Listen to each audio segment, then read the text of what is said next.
పరుచూరి వారి శిష్యుడిగా, రచయితగా తెలుగు సినిమా పరిశ్రమలో ఎన్నో సూపర్ హిట్ మూవీలకు స్క్రిప్ట్ అందించిన పోసాని కృష్ణమురళి నటుడిగా కూడా తనదైన ముద్ర వేశారు. కొన్ని పాత్రలను ఆయన మాత్రమే పోషించగలరు అన్న స్థాయికి వెళ్లారు. ఒకప్పుడు గొల్లపూడి మారుతీరావు వ్యంగ్యాన్ని, హాస్యాన్ని జోడించి పాత్రను పండించేవారు. మళ్ళీ పోసానికి ఆ ట్రెండ్ దొరికింది. ఒక రకంగా చెప్పాలి అంటే నాగభూషణం గొల్లపూడి మారుతీరావు నిర్దేశించిన మార్గంలో ఆర్టిస్టుగా మంచి డిమాండ్ సంపాదించుకున్నారు.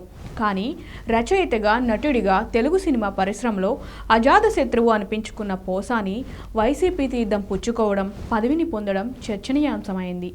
అంతకు మించి ఆయన పవన్ కళ్యాణ్ని విమర్శించడం, కూటమిని దుయ్యబట్టడం కొంత అసహనాన్ని రేకెత్తించింది. నటుడిగా, రచయితగా ఆయనను అభిమానించిన వారు రాజకీయంగా ఆయన వ్యాఖ్యలను వేలెత్తి చూపించారు.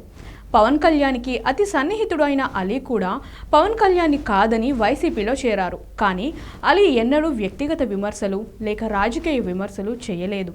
ఆయన పార్టీ మారినా ఎవరూ అలీపై నెగిటివ్ కమెంట్స్ చేయలేదు. నటుడిగా, టీవీ ప్రయోక్తగా ఆయన తన కెరియర్ని సాఫీగా కొనసాగిస్తున్నారు. ఒకానొక దశలో ప్రజలు పోసానిపై దాడి చేస్తారా అన్న పరిస్థితి కూడా ఉత్పన్నమైంది. సినిమా చరిత్ర తీసుకుంటే మండలాధీశుడి సినిమాలో నటించిన కోట శ్రీనివాసరావు ఇటువంటి గడ్డు పరిస్థితిని ఎదుర్కొన్నారు. కానీ నటుడుగా అన్ని పాత్రలను పోషించాలి అనే ఎన్టీఆర్ విశాల హృదయం వల్ల ఆయనకు ఆ ప్రమాదం తప్పింది. కానీ పోసాని వ్యక్తిగత విమర్శలు ఆయనను పరిశ్రమలోని కొన్ని వర్గాలకు, ప్రేక్షకులను దూరం చేసింది. వైసీపీ పార్టీ పరాజయంతో ఆయన రాజకీయాలకు స్వస్తి చెప్పి సినిమా పరిశ్రమకే పరిమితమవుతానని తేల్చి చెప్పారు. గతంలో పృథ్వీరాజ్కి ఇదే తరహా అనుభవం మరొక విధంగా జరిగింది. ఆయన కూడా టీటీడీ పదవిని వదిలవలసి వచ్చింది. తిరిగి నటుడిగా జీవితాన్ని ప్రారంభించవలసి వచ్చింది. ఇప్పుడు అదే కోవలో పోసాని పయనిస్తున్నారు.